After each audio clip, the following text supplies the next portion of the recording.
Hey guys, Sherry Fox here with What the Fox, and today we're going to change a shower head. As you can see, this one's pretty corroded. It's just water and mineral buildup. This is very common, but we just want to put a new one on here.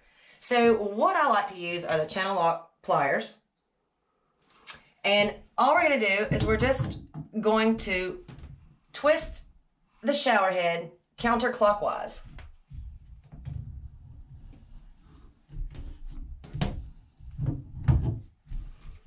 Until we can just easily twist it off and remove it.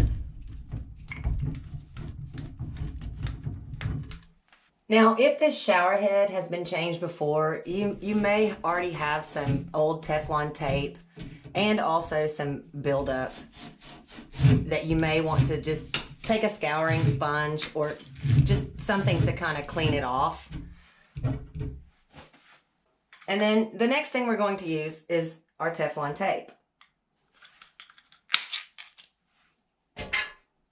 This is just white Teflon tape that helps seal so that you don't have any leaks when you put your new shower head on.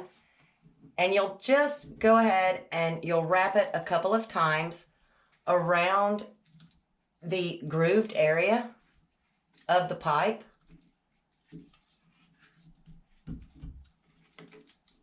And you'll just kind of tear it off.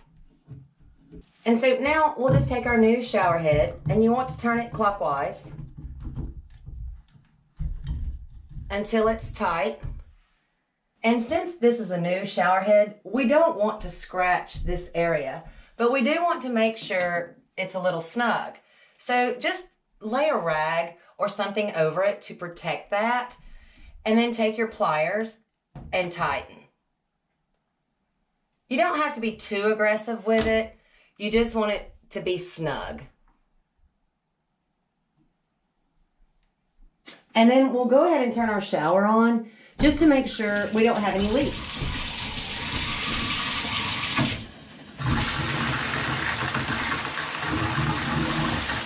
And there you go, guys. You have a new shower head. Thanks once again for tuning in to What the Fox. Until next time, take care.